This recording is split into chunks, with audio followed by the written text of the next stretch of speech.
Chapter 2. On the third day there was a wedding at Cana in Galilee, and the mother of Jesus was there. Jesus also was invited to the wedding with his disciples. When the wine ran out, the mother of Jesus said to him, "They have no wine." And Jesus said to her, "Woman, what does this have to do with me? My hour has not yet come." His mother said to the servants, "Do whatever he tells you." Now there were 6 stone water jars there for the Jewish rites of purification, each holding 20 or 30 gallons. Jesus said to the servants, "Fill the jars with water." And they filled them up to the brim. And he said to them, "Now draw some out and take it to the master of the feast." So they took it. When the master of the feast tasted the water, now become wine, and did not know where it came from, though the servants who had drawn the water knew, the master of the feast called the bridegroom and said to him, "Everyone serves the good wine first, and when people have drunk freely, then the poor wine. But you have kept the good wine until now."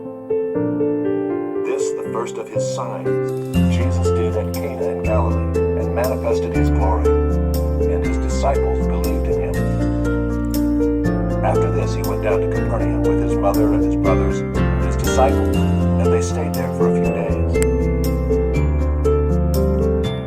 The Passover of the Jews was at hand, and Jesus went up to Jerusalem. In the temple he found those who were selling oxen and sheep and pigeons, and the money changers sitting there. And making a whip of cords, he drove them all out of the temple with the sheep and oxen. And he poured out the coins of the money changers and overturned the tables. And he told those who sold the pigeons, "Take these things away. Do not make my Father's house a house of trade." His disciples remembered that it was written, "Zeal for your house will consume me."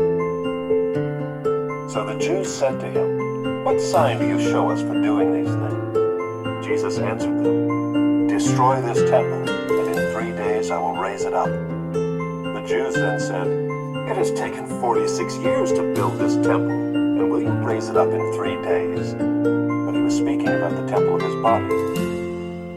When therefore he was raised from the dead, his disciples remembered that he had said this, and they believed the scripture and the word that Jesus had spoken. Now when he was in Jerusalem at the Passover feast, many believed in his name when they saw the signs that he was doing. But Jesus on his part did not entrust himself to them, because he knew all people and needed no one to bear witness about man, for he himself knew what was in man.